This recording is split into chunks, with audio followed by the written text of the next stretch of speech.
এই বঙ্গে জন্মে যে হিংসে বঙ্গবাণী, সেজন কাহার জন্ম নির্ণয় না জানি। কবি আব্দুল হাকিমের এই দুইটা লাইনে আপনি স্পষ্ট বুঝতে পারবেন যে বাংলা ভাষার উপর আগ্রাসন নতুন কিছু নয়। তার জন্ম ১৬২০ সালে, সে মারা গেছে ১৬৯০ সালে। সেই সময়ে সে লিখে গেছে এই দুইটাই লাইন। তাহলে আপনি বুঝতে পারছেন যে আজ থেকে শত শত বছর আগেও বাংলা ভাষার উপর আগ্রাসন চলছে। তখনও মানুষ প্রমাণ করতে চাইছে যে বাংলা ভাষা ভুল ভাষা, বাংলা ভাষা হিন্দুর ভাষা, বাংলা ভাষা খারাপ ভাষা।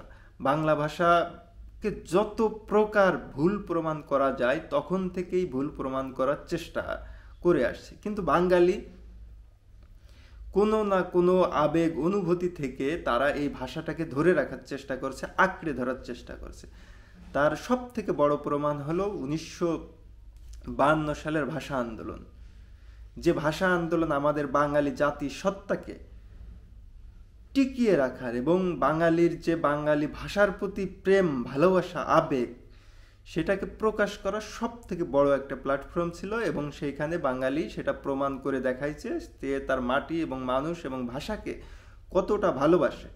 এবং এই ভাষার প্রতি এই ভালোবাসার ফলশ্রুতিতেই কিন্তু আমরা স্বাধীনতা যুদ্ধ করি, স্বাধীনতা সংগ্রাম করি, আমাদের স্বাধীনতা ছিনিয়ে আনি। কিন্তু তারপরে কি বাংলা ভাষার যে মানে কদর, বা আমরা কি সেইভাবে বাংলা ভাষাকে কদর করতে পারছি, বা আমরা কি সেই যে শহীদ তাদেরকে সঠিকভাবে মূল্যায়ন শ্রদ্ধা করতে পারছি? আমরা বারবার হোঁচট খাচ্ছি, এখনো পর্যন্ত হোঁচট খাচ্ছি। আমাদের সমাজে কিছু মুষ্টি মেয়ে বা কিছু মানুষ তারা সবসময় বলে আসছে যে মানে প্রমাণ করার চেষ্টা করছে যে বাঙালি ভাষা হচ্ছে হিন্দুদের ভাষা। মানে তারা কোন ধরনের মানসিকতা নিয়ে বা কোন ধরনের মেন্টালিটি নিয়ে চলে এবং বলে সেটা আসলে পরের বিষয়। কিন্তু আমরা তাদের এই কথায় দিনে দিনে হয়তো কোনো না কোনোভাবে বিশ্বাস করে ফেলছি, কোনো না কোনোভাবে তাদের এই বাজে কথাগুলো আমরা নিজেদের ভিতর ঢুকাই নিছি। তারই ফলশ্রুতি হয়তো আমাদের আজকে যে স্কুলের বাচ্চারা শহীদ মিনারে হামলা করতেছে, শহীদ মিনার ভেঙে ফেলতেছে, অথচ তাদের ঠেকানোর, তাদেরকে বোঝানোর কেউ নেই। তাদেরকে আসলে বোঝানো লাগবে কেন? আমাদের সময়, আপনার সময় দেখেন তো আমরা ২১শে ফেব্রুয়ারি কীভাবে পালন করছি। আমরা ২১শে ফেব্রুয়ারি তো দূরের কথা, সারা বছরে কেউ যদি শহীদ মিনারে জুতা পায়ে দিয়ে ওঠে তাকে আমরা তিরস্কার করছি, তার বিরুদ্ধে আমরা স্যারের কাছে অভিযোগ জানাইছি, তাকে স্যাররা ভৎসনা করছে। অথচ আজকে আপনি দেখেন মানে সমাজ কিভাবে আমরা বদলে ফেলছি। আমাদের সব থেকে গর্বের যে বিষয়গুলো ১৬ই ডিসেম্বর, ২৬শে মার্চ, ২১শে ফেব্রুয়ারি, ২১শে ফেব্রুয়ারিটা মানে এই ডেগুলোর থেকে, এই দিনগুলোর থেকে আমরা আরও বেশি গুরুত্বের সাথে সবসময় পালন করে আসছি, আরও বেশি মর্যাদা সবসময় দিছি আমরা।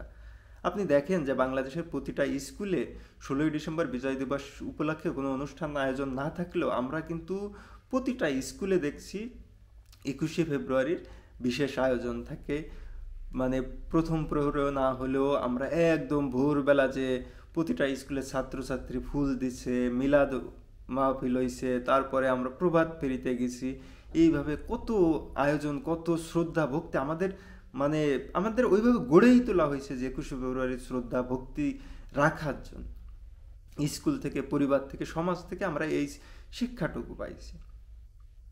আবার আমাদের সমাজে এই পাশের মানুষগুলা, এই যে একটা গোষ্ঠী, তারা কিন্তু সব সময় প্রচার করে আসছে যে ২১শে ফেব্রুয়ারি ফুল দেওয়াও তারা পূজার সাথে তুলনা করছে।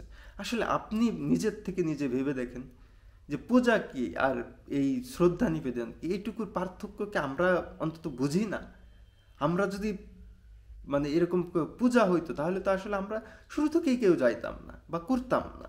আমরা তো জানি যে হ্যাঁ এটা পূজা হচ্ছে স্রষ্টার কাছে, সৃষ্টিকর্তার কাছে বা দেবদেবীর কাছে চাওয়া, তাকে খুশি করার জন্য ফুল দেওয়া, তাকে খুশি করার জন্য প্রসাদ দেওয়া।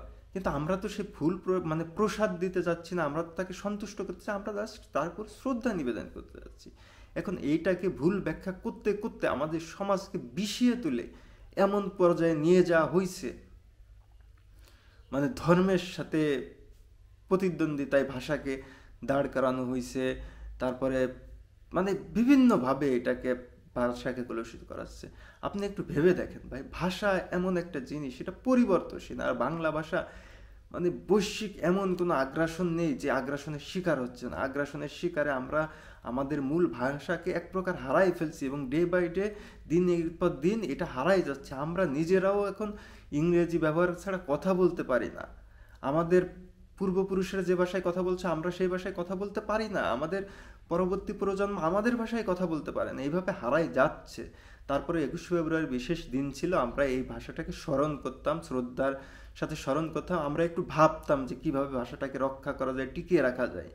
আর সেই দিনটাই যদি আমরা দেখি যে আমাদের মানে নতুন প্রজন্ম তারা হাতুড়ি দিয়ে শহীদ মিনার পিটায় ভাঙতেছে, এবং তাদেরকে ঠেকানোর কেউ নেই, তাদেরকে বোঝানোর কেউ নেই, তারা দল বেঁধে এই কাজগুলো করতেছে, তখন আসলে কি আমরা মানে আমাদের সেই ত্যাগ, আমাদের পূর্বপুরুষের সেই ত্যাগ, আমাদের ভাষার প্রতি ত্যাগ, আমাদের মানে সংস্কৃতির প্রতি, আমাদের বাঙালি সত্তার প্রতি যে আমাদের মানে শ্রদ্ধা, মমতা, ভালোবাসা ছিল, তা কি আমাদের সব ভ্যানিশ হয়ে গেছে? আমাদের কি আর কিছুই করার নেই?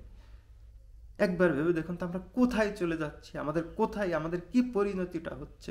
একবার শুধু ভাবুন, দেখুন তো, আপনি নিজের থেকে ভেবে দেখুন তো কোনো উত্তর পাওয়া যায় কিনা।